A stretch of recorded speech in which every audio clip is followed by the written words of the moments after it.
Yeah. I'm What's good up, to Live Nation? We're going live. We got a special guest, new friend, Hardeep Singh. He is launching a podcast called the Hardeep Singh Podcast. I'm his first guest. And go. I don't want to take up too much time talking. So Hardeep, over to you, man. Maybe like quick intro just Yep. for my audience, and then boom, you hit the show and let's do it. Yep. Well, first of all, thank you so much for being my first guest on the podcast. And with my podcast, my plan is to sort of try to meet interesting people and ask them questions that I want to ask them. And one of the many reasons for starting the podcast is it's very difficult and a bit weird going up to people saying, "Can I ask you these questions regarding investing or regarding psychology?" But I think with the podcast, it kind of gives me a leeway to interview people and sort of share whatever sort of golden nuggets they have in their mind with everyone in the world. So hence I started the podcast. It's mainly to, I guess, enhance my knowledge, learn new stuff, and meet interesting people and just share whatever knowledge they have with everyone else on the internet. And so that's the plan with the podcast. And a little bit about me. Originally, I'm from India. I was born and raised there. I've been in England since 2005. I've done my degree in computer network security. I work as a he's wearing the California t-shirt, guys. I generally want to go to California. After graduation, I was applying for Cisco, and Cisco do like 8 stages for the interview. And I made it to the 6th stage, but after that, I failed. But if I would have passed that one, I would have got to come to San Diego and California because that's where the headquarters is for the final stage of the interview. But nah, man. I mean, that's what I do as a career-wise. Other than that, I would say I got a bunch of hobbies. I'm really into fitness, calisthenics, yoga, bodybuilding, psychology, philosophy. I don't know. I think one of the many reasons I'm sort of starting the podcast in the YouTube series is I think when you're young, because I'm only 24, you don't really know who you are. Like, you kind of have an idea on what you want to do in life, but till you sort of start experimenting and trying new things, I believe you won't find out what kind of person you are and what you really want to do. So the whole idea behind the podcast of starting YouTubing is to try lots of stuff, try the stuff that I enjoy, trying to find the stuff that I enjoy and the stuff I'm good at, and sort of find the middle ground between the two and sort of run forward with that and see where it goes.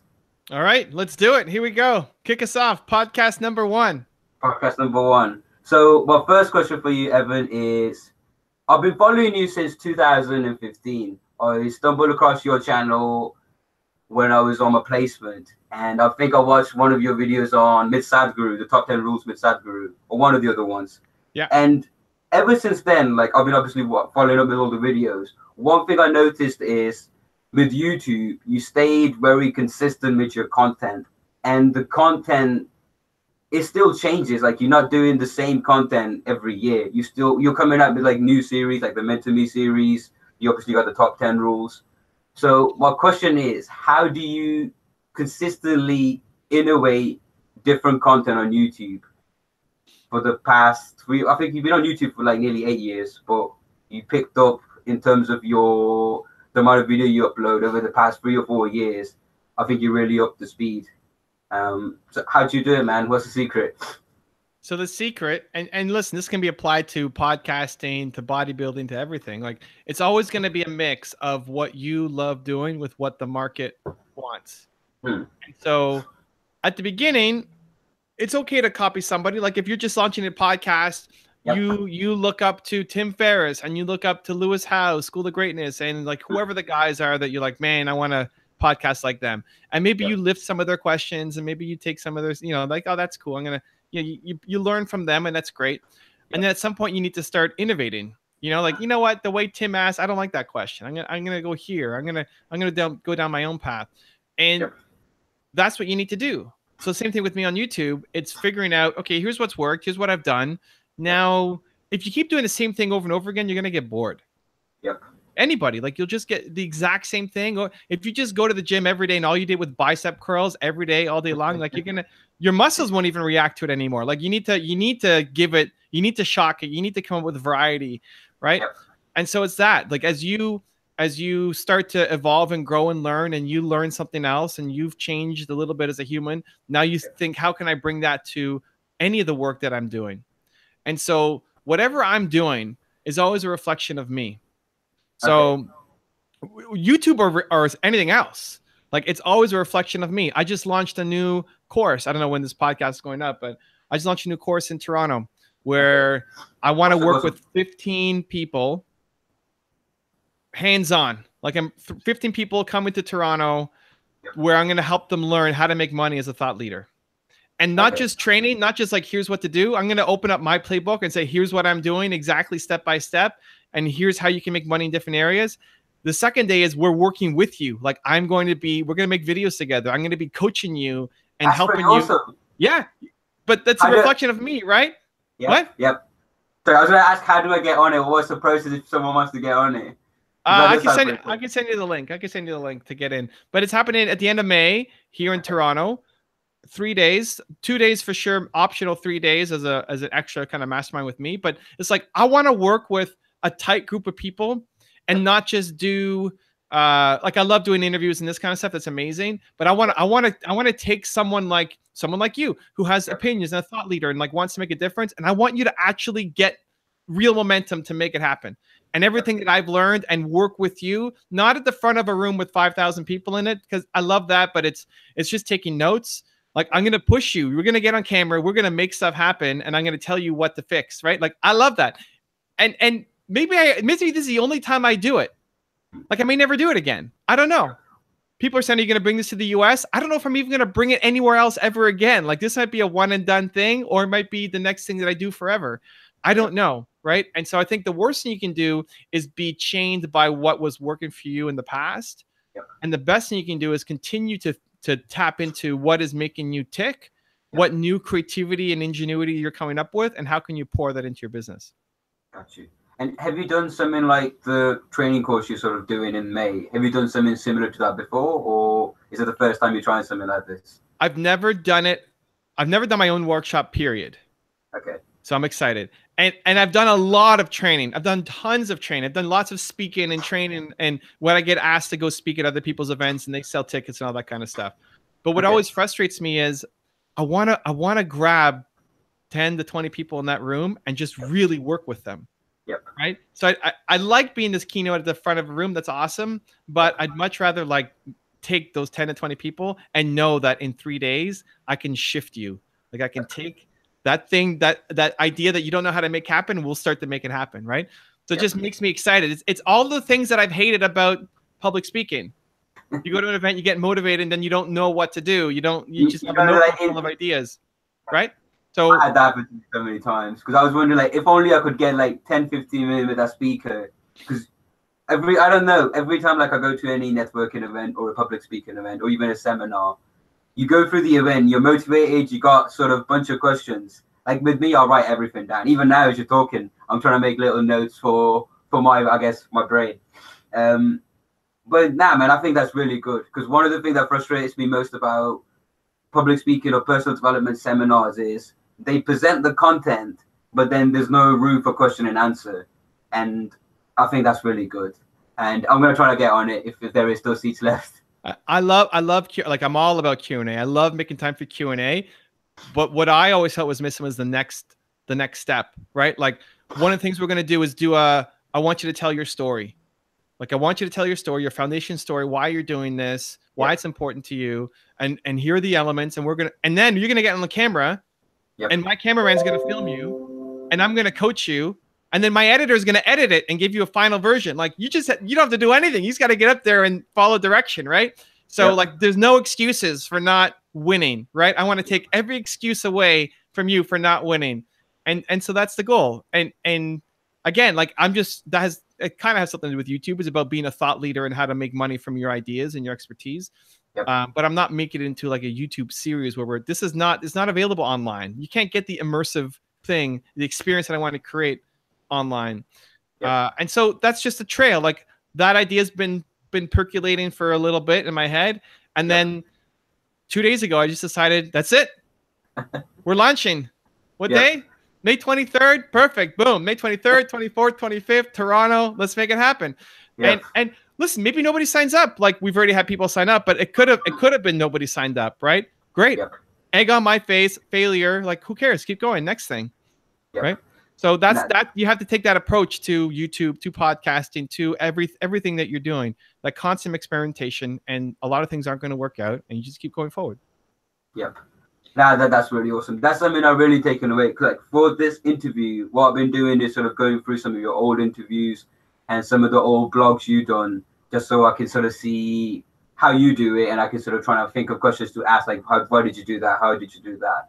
And I think you posted this on Instagram, where a lot of people will spend most of the time thinking about an idea instead of taking any action on it. I think you called them watchpreneurs.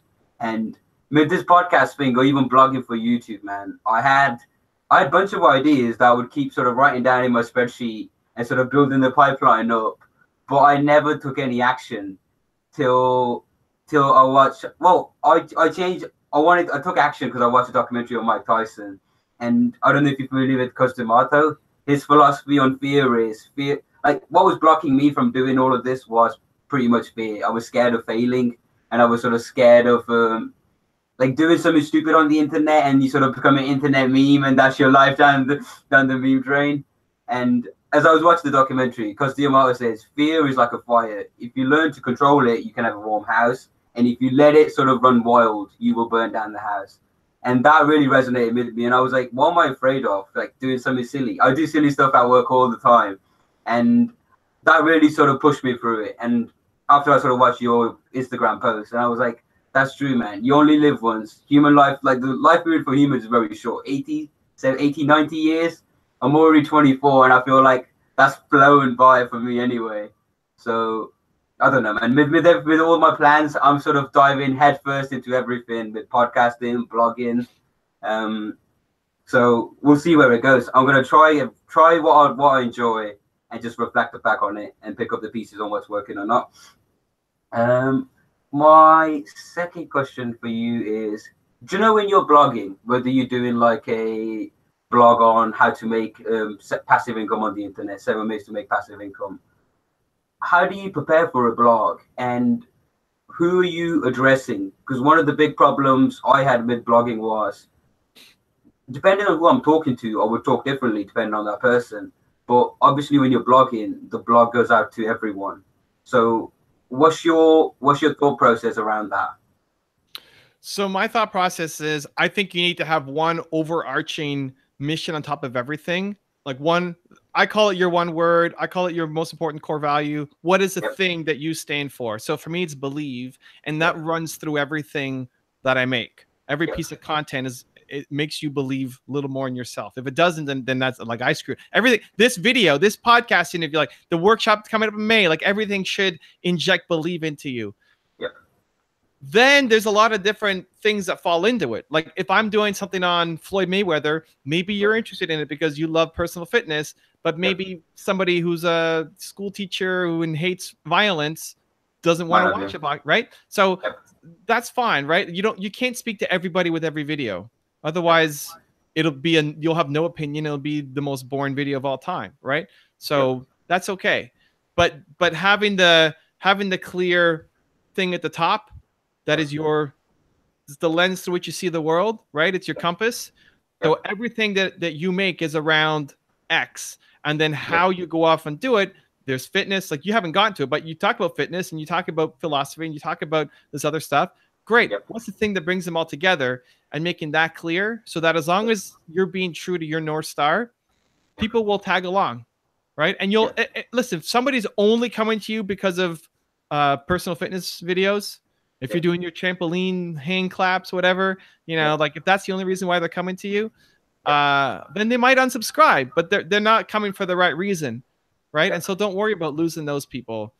You need to just be super clear on what your one word focus, or if you don't do one word, like whatever the terminology you want to use, like the purpose at the top, and then how you funnel it down is just a reflection of what you want to do. So don't worry about pleasing everybody. Got you. Now, with the one word, I narrowed down my one word to 3 words, and I'm not sort of quite pinpointed to one. Like I keep going through different mind maps, like to narrow it down and sort of to make the connection. Actually, let's talk about your one word. Your one word is believe. Yeah. I believe is really important because that's sort of the start of everything. If you don't believe it, you're not going to start and you're never gonna get going. But I wanted to know, why is that your one word? What's the reasoning behind it? So I think it usually comes from your environment, your parents, your situation growing up. For Yep. me, it came from my parents always telling me that I was Evan Costrilli Carmichael. I could do anything that I wanted. I've got a giant picture of my parents on my wall in my office behind me. I'm Yep. like 8 years old in that picture, and that was something that I always carried forth and reminded myself of that kind of upbringing. And Yep. it often comes to your parents in a good or bad way. We featured in the book two different NBA All-Stars, like NBA All-Stars at the peak of their career, Yep. physical specimens. And one guy's like, I did this because of my dad. He was the most amazing person. Here's what I stand for. I want to be exactly like my dad.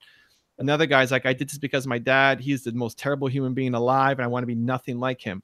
Yep. Right? It's just like they're still doing it because of their parents, but the reasoning is different. So you may love your parents, or there may be somebody else in your life who you really look up to, and there may be other people who are like, you never want to be anything like that person. You're going to do the opposite.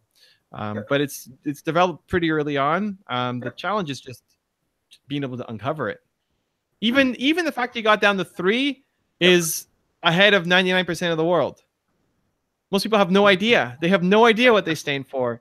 And so you end up doing things for stupid reasons. You start doing things to impress somebody else. You start living somebody else's version of your life instead of your own. So I think it's super valuable as an experience to go through. Got you. I mean, my 3 words are, just to let you know, it's freedom, consistency, and adventure. And I'm sort of going through the routines again, or the sort of activities you recommend in the book to try and narrow them down. Actually, my other question was, let's say that for 1 second. What I would encourage you to do, instead of trying to figure out, like, if you already have the 3, part of the exercise that could have been explained a little better, I think, in the book, is the credo. So you have the one word in the credo. The one word is the thing on top, and the credo are the three things that make it up. So you already have the 3 things that make it up. I would look at what is something that's more meta, what's higher, that encompasses freedom, consistency, and adventure. So example, my dad, he loves adventure too. That's part of his credo. But he's also one of the nicest people you're ever going to meet. Like, he's just a genuine, nice, can't hurt anybody kind of guy. So he's like, how do you combine that with adventure? They seem to be total opposites, right? They're different, like different universes. What he came up with was heart. Heart in like adventure heart, right? Like boom, boom, boom, boom, but also heart like niceness and kindness. So the heart became his thing. So I would look at freedom, consistency, adventure. Those are all great, but there's still something higher. What they're the children of what? Who's the parent of all 3 of those things? And when you figure that out, it's super powerful. Yep. No, I'll add that to my notes, because I didn't think of it like I thought I'll have to like try and narrow it down to 1 word. But now, man, I'm glad I asked you, and I'm glad you mentioned how it's sort of, you can have the 3 word come under like a one bigger umbrella that encompasses everything. My other question to you is, what like in your YouTube journey, what would you say the toughest challenges or the toughest things has been about sort of YouTubing and blogging? And like, what would actually, I'll go with that question. I think that's a better question. No, I think it's a great question. Listen, fear. It's always fear. The answer is always fear. Like, of any journey, what's the biggest obstacle? Fear. Fear of failing, fear of it not working out, feeling of looking stupid, fear of people laughing at my video. It's fear, right? It's not the YouTube algorithm. It's not like something changed and, oh, my thumbnail sucks. Like, it's none of the tactics. It's all, every major growth that I've had in my business and professional and personal life has come from me breaking through a mindset. So it's just fear. It's like, people will judge me. I look stupid. People won't find this valuable. Who am I to have this message? It's fear. And what's your process of like pushing past your fear? I make the future fear of regret way bigger than my current actual fear. That's a really good process. So listen, and anything that's worth doing is going to come with fear. If you're not doing anything that you're at all scared of, it means you're playing life so safe that you hate your life and it's boring and sucks. Like, if you're never afraid, that's not good. It means you're playing life super small, right? That's not winning. Yep. That's not what a human being is designed to do. Like, you're a worm. That's it. So, you know, fear is good. Now, and I don't think you can, I don't agree with the don't feel fear, don't be afraid. I think fear is real. What I do is I imagine myself at 90 or 230, depending on how long we're going to live at that time, right? Looking back on my life and saying, am I going to regret not being, you know, the first guy on Hardeep's show? Yeah, I might regret that. So I gotta be guest number one when he blows up. And he said, and I turned him down. I'm gonna hate that. So I'm gonna be guest number, right. I'm joking, but like that's the kind of thing, right? Like starting a podcast, starting a YouTube channel, asking a girl out, whatever the thing is that you're afraid to do. I just make the future so painful. I'm like, if I don't go on this show, I'm going to hate myself for the rest of my life. And for 40 years, I'm going to live with regret of not going on and doing that scary thing. And so I just make that fear so big that the actual fear of doing the show becomes smaller. Right. So it's like if you have a hangnail on your thumb and it's hurting you, right? I'll punch myself in the arm, right? That's basically, you forget the pain here because this pain is so big. It's the same thing. So you punch yourself in the arm with, I don't actually punch myself in the arm for people listening, but just as a metaphor, you just make that future pain so big that it forces you to take action. And I would rather fail and know than not know. And just taking that mindset through everything you're doing, be in the mindset where you'd rather fail and know than not know. That sets you up for so much success. It's unbelievable. That's really awesome. I mean, my personal strategy, because I mean, everyone has fear. I mean, my thing this year was I really wanted to be fearless. And I made a list of a bunch of things I was afraid of, like swimming. I'm planning to learn swimming because I'm scared of swimming. Dancing is another one. I suck at dancing. Like every time I go to a party or something, I'll get very awkward. Like especially when people are like at Indian weddings, people are like always forcing you onto the dance floor. And so I'm going to try and learn to dance just to overcome that fear. Okay, listen. Okay, dude, I got to stop you there. Listen, the event in May, I own a dance company. You do salsa dancing, don't you? Actually, I remember. If you're coming in May, if that's legit, I'm going to make sure that you dance. You get a dance lesson with one of my instructors. You're going to learn some Latin dancing. You May. Look at that fear. I love it. Now it has to happen. Fear's kicking in already. Yes, you were gonna. We might even film it. Now you're really scaring me. Yeah. Yes. Come on, Hardeep. This is the year, man. No, well, the only issue I have is because it's in May. Like recently, I bought a Canon 80D camera. I ordered wireless microphones for my second podcast because I'm doing that sort of in live midday personal trainer. The only thing I can see being an issue is like I won't be able to make it in May. But if the training course runs again, I'll definitely be up for it because Canada is like on my bucket list of things to visit. Oh my God! So listen, we got Canada on the bucket list. We got dancing on the bucket list. I think we gotta cross off the bucket list, Hardeep. We gotta make it happen. We'll connect offline. But anyway, okay. I think in terms of doing breaking through fear, I think it's great having a list of things that you can then go and knock off. I think though a lot of it is just in the day to day. I think we play small every day because of fear. You don't even know it. How do you mean? Can you give me one example? Yeah. So I've got earbuds on. I was walking down the street and there's nobody on the street. And I'm like, I'm dancing, grooving, liking my beats. Right. I get to the intersection gets busy. There's people there. Oh, I start playing small. I'm not dancing. Now this is a podcast. So I have to explain it, I guess. So I'm not dancing as much. Right. I'm barely moving. Why? Because of these people around me? Right? And so when I caught it, like, okay, well, forget these people. They don't even care if I'm dancing. If anything, I might be either a source of inspiration for them or a laugh that, hey, look at this guy. So I thought, okay, I'm going to turn up. I'm going to dance even bigger. I'm going to shake it. I'm going to let it all go. We're going to go crazy at the intersection now. Right? And Yep. and it's not getting in anybody's face. It's not saying, hey, look at me. It's not, invading personal territory there. I'm just by Yep. myself doing my thing on the side. And it's Yep. because I caught it. But how many times did I come up to that intersection and I was dancing on the walk, and then I saw those people and I stopped dancing? How many times did that happen with me never catching it? I just played small by Yep. default. That's Yep. what we do.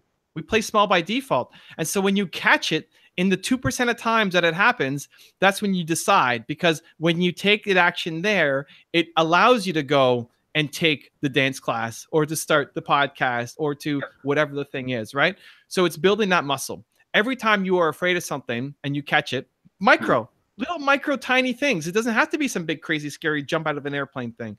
You Yep. catch it in the micro and then you do it, you're building up that muscle. Yep. That's really good, actually, because I do see myself having those little fear moments, whether it's, let's say, you see a hot girl and you think you should go talk to her, but the fear kicks in, you're like, who are you to talk to her? And you just shut yourself down.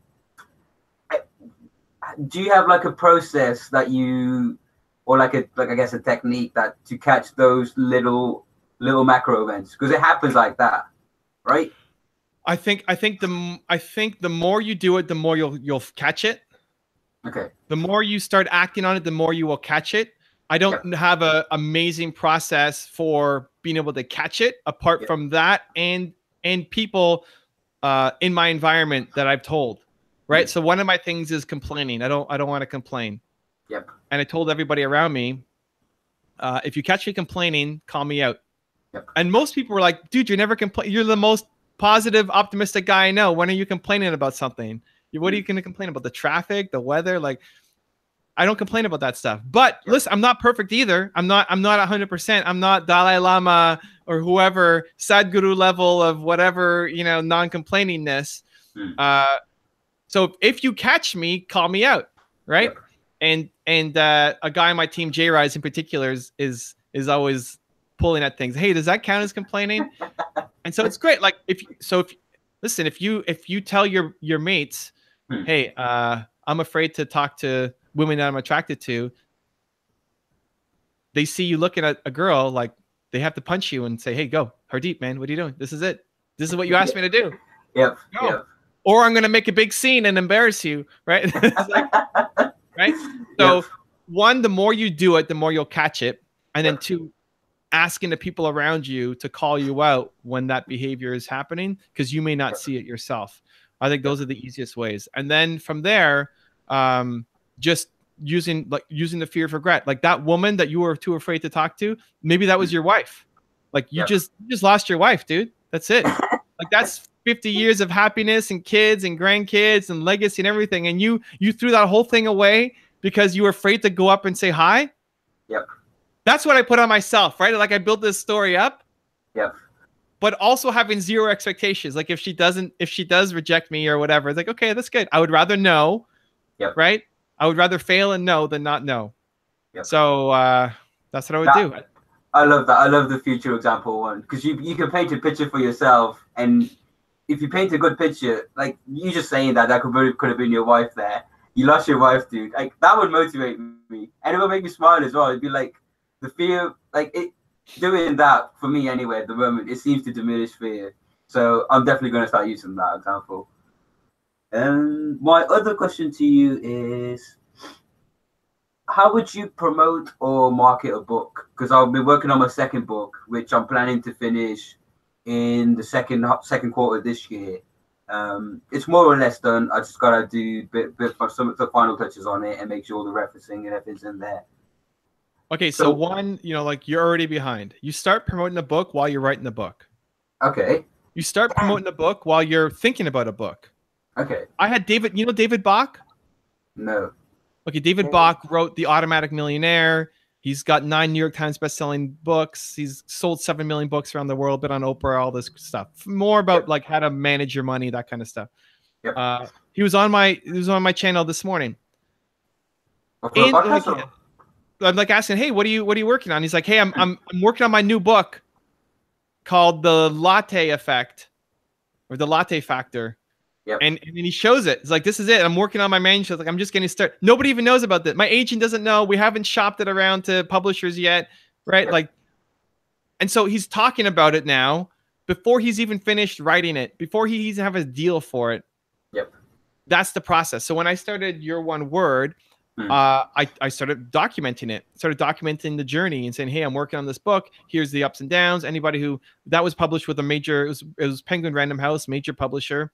So for anybody who wanted to learn how to publish with a major publisher, I answered people's questions. So I did a quick video updating of what was happening, my thought of the week. And then as I was walking to my cafe where I would write the book all day, I recorded a video and answered people's questions doing it. So like ASAP, right now, you need to start talking about making the book. And not just a promo like, hey guys, book coming out, go check it out, right? Like dropping value each time. The process is interesting. How did you come up with this topic? What's your schedule for writing the book? Are you doing it in chunks every day or once a week? And how did you market the last one? What lessons did you learn? What are you really proud of? Like all of these things are ways to talk about the book without it being super promotional. So that's the first step. Like right now, starting with whatever audience you have, and then I'd be looking at who are the influencers in your space, who, if they talk about it, it's a big deal. I mean, I've been making a list of sort of key influencers, or some in Seth Godin call like early adopters. So whenever there's a new trend, you got the early adopters that will adopt that trend, and they will sort of propagate it to all the other people. But I'm quite blown away that your strategy is to talk about the book before you even finish it. Like in my mind, I was like, because like with the book, I got a lot of topics that I want to do a blog on, and I'm stopping myself from doing the blog because I'm thinking the book's not ready, it's not published, people can't buy it, so what's the point of talking about it? But you have a very different mindset.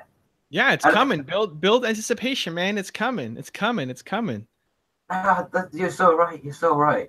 But for some reason, I was completely blocked off to it. In my head, I rationalized, if it's not live, what's the point of talking about it? But now I feel so stupid because I see where you're coming from. Listen, dude, don't feel stupid. Like you haven't done it before. It's fine, right? Like when I'm studying Elon Musk, I feel stupid, right? Like you're stupid in a lot of things, right? Yep. I'm sure if we got into a gym, I would look stupid, right? You could do all sorts of crazy stuff. Guys, check out his channel. He's got like these crazy push-ups and stuff happening on it. Like I would feel stupid. But it's not like, don't take it as a negative. You just don't know. It's okay. How do you know? By learning. Great. You just learned. Learning is amazing. Yep. It's a win. Yep. Listen, I'm sure, man, if you go to a dance class, like any of the salsa dance classes, you'll make me look stupid. I'll be there too stiff and I can't even move around. Okay. That's a really good answer. So after you build in, like, my plan going forward is, like, I'm going to start putting out the, like, teaser content and, like, little golden nuggets from the book out onto my channel. Other than that, my plan was, once it's published and it's sort of ready, I wanted to do public speaking. I started learning public speaking. I've been going to these sort of events every weekend. And what my plan is to talk about different concepts from the book and go to different cities to do public speaking, and even different countries, especially when I save up some money. A, that promotes the book. B, it helps me get more content for my channel. And C, I get to travel using that as an excuse and sort of meet more people. Is there anything else you can think of that I can add to my list to... So again, it's a combination of strategies that will work and also ones that you like doing and are part of your soul, right? Like if you don't enjoy public speaking, scratch you from the list. There's lots of different things that you could do. Yep. I would divide it into two buckets. One is your own audience creation. Yep. So like people who love Hardeep, and every Hardeep Singh thing that comes out, every Hardeep Singh thing, I like it. They're gonna love it. Like they're gonna digest it. They're gonna right. And so that's a long game, though, right? Yep. That's part of what I'm trying to teach. That will take a while, but like you start, just like you wanna compete at Mr. Olympics, Olympia, whatever. Like you start now. You start training, and so all of the Instagram, podcast, YouTube, wherever you're calling home, you're building your platform, and it won't likely be ready in a major way by the time your book is ready to go. Yep. So, but that's fine. Like we're not just thinking one book. I'm thinking book 10 that's coming out, right? Like everything that keeps coming out, it'll be bigger than the last thing because you have more of an audience. So keep up the grind. So that's the first bucket. It's a long-term game. It's everything that you're working on. The second one is the immediate ones, which is how can you leverage somebody else's audience so that it's not just your own. Yep. So speaking kind of does that a little bit. Like if you can speak at a place where you're speaking in front of a crowd of 100 people, 500 people, 1,000 people.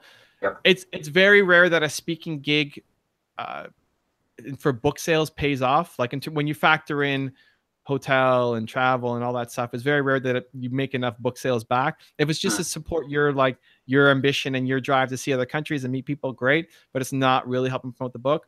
It'd be more looking on YouTube, looking on Instagram, looking at people who believe the same thing that you believe, giving them a copy of the book and hoping that they talk about it.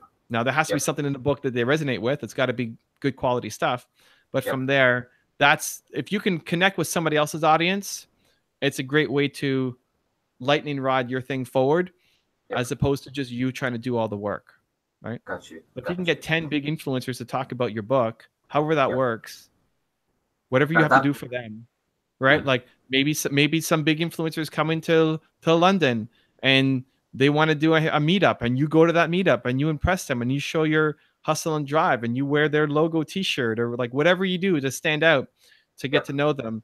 And if they like what you're all about, they might read your book, they might help promote it. Yep. That's an excellent tip. I'm going to add that to my list. Okay. I know we got to kind of pop out soon, but maybe last question. What do you got? No, I think we covered most of them. I was going to ask about a campaign and how I'm planning to do my campaign, but I'll probably tie that in with your book review. Actually, speaking of book reviews, apologies, the script I sent you for your book review, hindsight looking at it, it is quite long because it's like 1,000 words. But in how I do book reviews is I'll tend to write out 3 or 4 key big ideas that I love from the book. Then I'll write a story and I'll just talk around the bullet points. I won't write full sentences. But when Sandra wanted to say, like, I wanted your involvement. I wanted you to sort of do the voiceover for your own book review because it's your book and I'm sure you'd be a lot more passionate about it and you know the ins and outs of it. But have you had a chance to look at the script? Or do you have any questions regarding that? Because I wanted to make sure, like, you understood what I was trying to get across with the script and what my thinking process was behind it. So there's nothing on my to-do list in terms of a book review because I went through it this morning. I didn't see anything. So I don't know where we could figure out offline where things are. I think what's really important to get book reviews done if you want involvement is knowing the audience. So some people will love to be involved. Some people won't want any participation at all. Like I like being in videos. If I can make it happen quickly, it's great.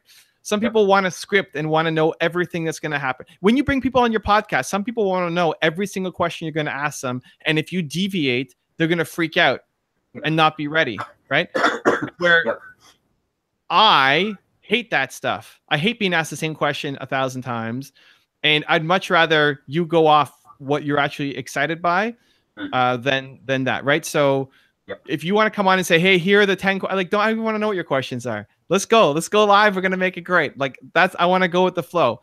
When I'm doing video recordings for a book review, I'm happy to talk, but I can't read a script.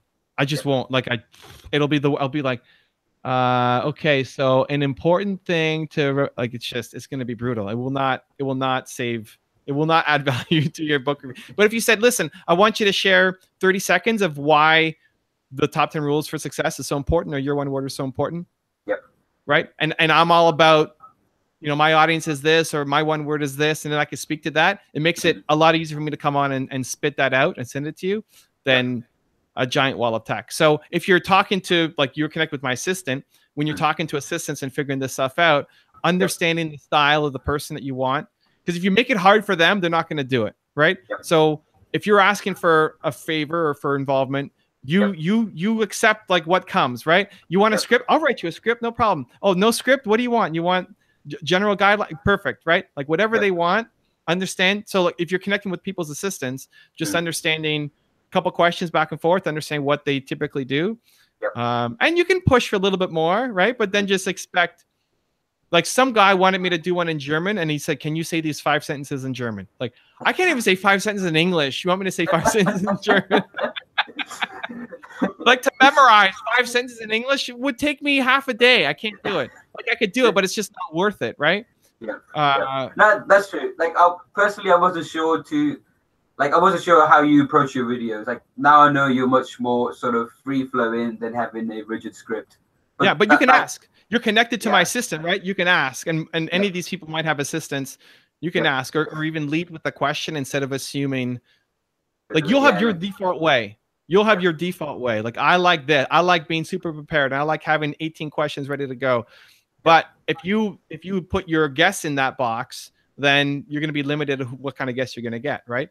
So you want to open that up. So just asking the questions at the beginning. So I'm happy to do your book thing. Like I don't know why it's on my list anymore.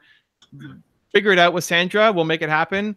We'll connect offline. But anyway, just one more question before you go. With like you mentioned that you don't like to have a script. Is it the same process when you're doing a blog? So let's say you're doing 7 tips to make passive income. Would you just have the 7 key ideas and then you talk around them? Yeah. So if you look at my early videos, my first video that's on the channel, I think is me talking about Walt Disney. I memorized everything, and it was terrible. I'm looking up to the left or whatever you're supposed to do to kind of remember. I never watched it. Right.